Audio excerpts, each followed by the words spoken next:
नमस्कार दोस्तों। तो आज हम लोग बात करने वाले हैं पॉलिटिकल एजेंडा के बारे में, है ना।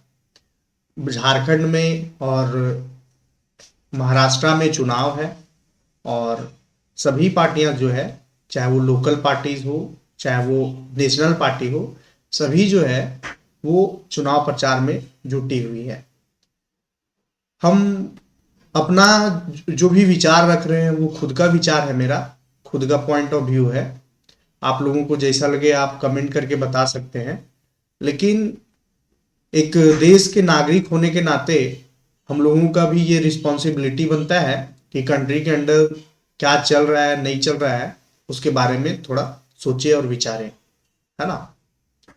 वैसे तो मैं कॉमर्स के टीचर हूँ, कॉमर्स पढ़ाता हूँ और यूजीसी नेट का तैयारी करवाता हूँ। पेपर 1 और पेपर 2 कॉमर्स दोनों का तैयारी जो है वो मेरा चैनल पे होता है। लेकिन आज हम लोग बात करने वाले हैं पॉलिटिकली। थोड़ा सा इसलिए बात कर रहे हैं क्योंकि लगा कि इस पे बात करना चाहिए और क्या सही है क्या गलत है अपना विचार रखना चाहिए। देश में चुनाव तो हर साल कोई स्टेट में होना ही होना है, हर साल होता है और सेंटर में 5 साल में होता है, ये भी पता है आपको। करेंटली हरियाणा का चुनाव कंप्लीट हुआ है और अभी झारखंड और महाराष्ट्र का चुनाव जो है वो चल रहा है। इसमें क्या है कि सभी पार्टी जो है वो फ्री देने का अनाउंस कर रही है कि अगर मेरी सरकार आई तो हम इतना फ्री देंगे, मेरी सरकार आई तो हम ये करेंगे। फ्री का बात किया जा रहा है। जो फ्री का बात किया जा रहा है इस देश का सबसे खतरनाक साबित होगा। आज हो कल हो, लेकिन फ्री जो है वो साबित होगा। बोला जाता है कि फ्री का चीज इतना कॉस्टली होता है कि उसका वो प्राइसलेस हो जाता है। फ्री का चीज प्राइसलेस हो जाता है, इसलिए कभी भी कोई भी चीज फ्री अगर मिले तो उसे हम लोगों को अडॉप्ट नहीं करना चाहिए, अपनाना नहीं चाहिए। लेकिन आज का राजनीतिक जो परिवेश बन गया है देश में वो हो गया है फ्री। एक बार प्रधानमंत्री जी बोले भी थे रेवड़ी, है ना। तो ये जो रेवड़ी शब्द आया था वो कहीं ना कहीं सुटेबल था, बहुत जरूरी था ये चीज कि कोई भी पॉलिटिकल पार्टी जो है वो काम की बात नहीं करता है। वो सरकार इस बेसिस पे बनाना चाहता है कि हम आपको, मेरी सरकार आई तो हम आपको कुछ नहीं करने देंगे, हम सब कुछ आपके घर में पहुंचा देंगे, फ्री देंगे, है ना। और ये बहुत बहुत बहुत ज्यादा खतरनाक साबित होने वाला है देश के लिए। और हम लोग इस देश के नागरिक हैं तो हम लोगों को ये चीज समझना चाहिए कि वैसी सरकार जो फ्री देने की बात करता हो उसे एकदम मतलब कि दरकिनार करना चाहिए। सरकार का काम होता है कि लोगों के बीच में एम्प्लॉयमेंट जनरेट करना, लोगों का बेसिक इम्यूनिटीज को फुलफिल करना और लोगों को इतना शिक्षित बना देना कि लोग जो है वो खुद से एम्प्लॉय जो है वो खुद से एम्प्लॉयमेंट जो है वो जनरेट करना स्टार्ट कर दें। ठीक है, इतना स्किल्ड बना देना यहाँ का नागरिक को। लेकिन सरकार इस पे काम ना करके, एजुकेशन पे काम ना करके फ्री देने पे ज्यादा फोकस कर रही है।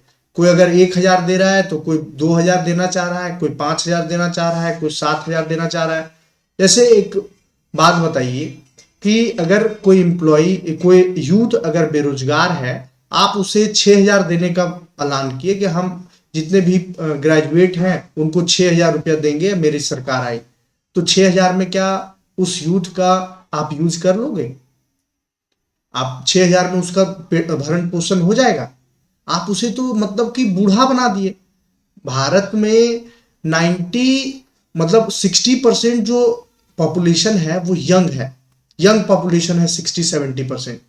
तो 70% यंग पॉपुलेशन को डिफाइन कर रहे हो आप कि 70% हम लोग यंग है, तो क्या मतलब यंग का मतलब ये होता है कि आप उसमें से 70% में से 90% पॉपुलेशन को आप बेरोजगारी भत्ता दे रहे हो 6,000 रुपये, और आप अपना कंट्री में बोल रहे हो कि मेरा पॉपुलेशन जो है वो यंग कंट्री है, हम लोग कुछ भी कर लेंगे। तो यंग का मतलब होता है कि आप उसको यूज कर रहे हो। अब यंग का यूज ही नहीं कर रहे हो तो वो बूढ़ा हो गया ना पॉपुलेशन। तो इस पे सरकार जो है वो काम नहीं कर रही है, पॉपुलेशन का यूज नहीं कर रही है। पॉपुलेशन का यूज, यंग का यूज जब करोगे तब ना कंट्री जो है वो डेवलप्ड होगा। तो वो तो यूज ही नहीं कर रहे हैं। आप क्या कर रहे हैं, आप फ्री देना स्टार्ट कर दिए। चावल फ्री देंगे, राशन फ्री देंगे, बेरोजगारी भत्ता के नाम पर 6,000 7,000 रुपया देंगे, महिला को अलग देंगे, पुरुष को अलग देंगे। तो ये जो आप फ्री देना स्टार्ट कर दिए, इससे क्या होगा, आपका इनकम का सोर्स तो रुका हुआ है। आप फ्री देते जा रहे हो, तो फ्री क्या कर्ज से ही ना दे रहे हो। हर स्टेट के पास इतना कर्जा हो गया है, कंट्री ऑलरेडी कर्ज में जा रहा है, और उसके बाद भी लोग जो है वो फ्री का चाह रख रहे हैं और फ्री वाले गवर्नमेंट को चुन रहे हैं। तो जब आप लोगों का भी गलती क्या होता है, आप एक जिम्मेवार नागरिक हैं, आपको अगर चुनाव करना है सरकार का, तो वैसे सरकार का चुनाव कीजिए जिसके पास विजन है। हम कोई पार्टिकुलर पार्टी का सपोर्टर नहीं है, हम जनरल बात कर रहे हैं, चाहे वो कोई भी पार्टी हो, आप वैसी सरकार को चुनिए।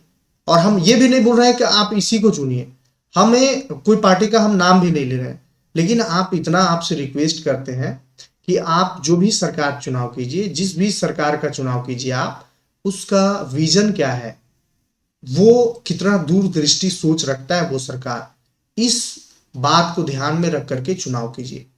आप चुनाव के समय में पैसा पे नहीं बिकिए, आप चुनाव के समय में कोई लालच पे मत बिकिए।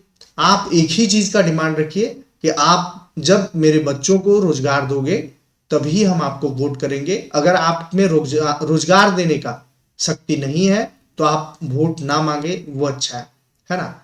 जो भी सरकारें चल रही है, 70 साल हो गया देश का आजाद हुए, 70 साल में हर सरकार आई और सभी सरकार का ये मतलब मैनिफेस्टो में रहा कि हम जो है वो इंडस्ट्री लगाएंगे, हम जो है वो एम्प्लॉयमेंट जनरेट करेंगे, हम जो है वो लोगों को बेसिक सुविधा के लिए एकदम परिपूर्ण रखेंगे। लेकिन ऐसा कभी नहीं हो पाया, और इसके पीछे जिम्मेवार जो है, जितना जिम्मेवार सरकार है उतना ही जिम्मेवार यहाँ का नागरिक भी है। आप एक साफ सुथरा सरकार जो है वो चुन करके भेज ही नहीं रहे, जो काम करने का शक्ति रखे। काम करने वाला सरकार को जब चुनाव कीजिएगा तो आपको जनरेट करके देगा एम्प्लॉयमेंट देगा, है ना, रोजगार देगा। आप उस रोजगार के माध्यम से आप अपना भी विकास करोगे और देश का भी विकास होगा। तो आप लोगों से यही रिक्वेस्ट है कि आप लोग अभी झारखंड में और ये महाराष्ट्र में दोनों जगह चुनाव है, आप दोनों जगह जो सरकार बनाइए वो एकदम रोजगार वाला सरकार बनाइए, जो रोजगार का बात करता हो, जिसके पास लगता है आपको कि ये सरकार रोजगार दे सकती है, आप उसे ही सरकार में भेजिए। दूसरा, आप जो भी कैंडिडेट को चूज कर रहे हो वो कैंडिडेट का जाति देख करके कैंडिडेट को चूज मत कीजिए कि ये जाति का है इसीलिए हम, मेरा जाति का है तो हम इसको वोट करेंगे, वो उसका जाति का है तो उसको वोट करेगा। जाति में ना बट करके आपको एकदम परफेक्ट इंसान को चूज करना है, और वो आपकी जो बेसिक प्रॉब्लम है, आपका क्षेत्र का जो प्रॉब्लम है, उस प्रॉब्लम को विधानसभा में रखे, आपकी बात करे, आपका रोजगार का बात करे, वैसे सरकार का चुनाव कीजिए। दूसरा, जब चुनाव होता है, इलेक्शन होता है, तो आप वोट करने जरूर जाइए, अपना राइट को समझिए। जब आप अच्छे वोट करते हो तो आप एक अच्छे सरकार का चुनाव करते हो। बहुत सारे लोग जो है वो वोट करने जाते नहीं है और सरकार से डिमांड रखते हैं कि मेरा ऐसा काम नहीं हुआ, रोजगार नहीं दे रही है, सरकार चोर है। तो नहीं, जब आप वोट कीजिए तभी आपको बोलने का भी अधिकार है कि हमने जो चुनाव किया था सरकार का, वो सरकार अपना मैनिफेस्टो पे अमल नहीं कर रही है, ठीक है। तो इस तरह से मतलब आप एक देश के जिम्मेवार नागरिक होने के नाते आपको इतना ध्यान रखना है कि वैसी सरकार का चुनाव कभी नहीं कीजिएगा जो सरकार फ्री देने का बात करती है। फ्री आपसे लिया, आपको बोला जा रहा है कि आपको हम फ्री दे रहे हैं, लेकिन इतना ध्यान में रखना है कि फ्री का चीजें जो होता है वो प्राइसलेस होता है। आपको उसके बदले में इतना कॉस्ट चुकाना होगा जितना आप उम्मीद नहीं किए होंगे, वो प्राइसलेस होता है, ठीक है। देश इतना दिन तक गुलाम रहा, वजह यह था कि हम लोग जागरूक नहीं थे। आज भी हम आजाद हैं और आजाद देश में हम ऐसे सरकार का चुनाव कर देते हैं जो जाति पे आधारित होता है, जो फ्री देने पे आधारित होता है, वैसे सरकार का चुनाव नहीं कीजिए। आपको चुनना है तो एक अच्छे सरकार का चुनाव कीजिए, एक अच्छे व्यक्ति का चुनाव कीजिए, और जो सरकारें काम करती है, जाति के आधार पर वोट नहीं कीजिए। जो सरकारें, ऐसा नहीं है कि हिंदुस्तान में बहुत सारे सरकारें बनी और है जो काम करती है, तो आप जब काम करती है तो आप उसे चेंज मत कीजिए, आप उसे काम करने दीजिए और मेजोरिटी में सरकार बनाइए जिससे वो अच्छे से काम कर सके, है ना। गठबंधन का सरकार नहीं बनाइए, जो भी बनाइए अच्छे रिप्रेजेंटेटिव भेजिए और एक मजबूत सरकार बनाइए और वो काम करे।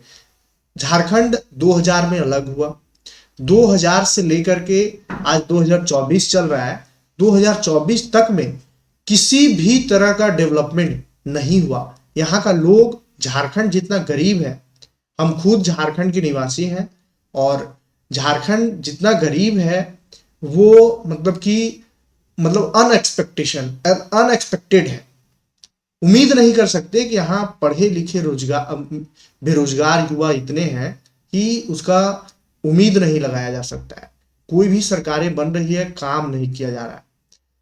सीजीएल का एग्जाम सरकार, यहाँ समझिए कि 2015 में सीजीएल जो है, जेएसएससी सीजीएल का एग्जाम, ये नोटिफिकेशन आया था, सेम ही वैकेंसी को 2017 में कैंसिल कर दिया गया, फिर से उसको ओपन किया गया फॉर्म को, फिर भरवाया गया 2019 में, 2021 में भरवाया गया, 23 में भी एग्जाम लिया गया और फिर से कैंसिल होने का बात किया जा रहा है।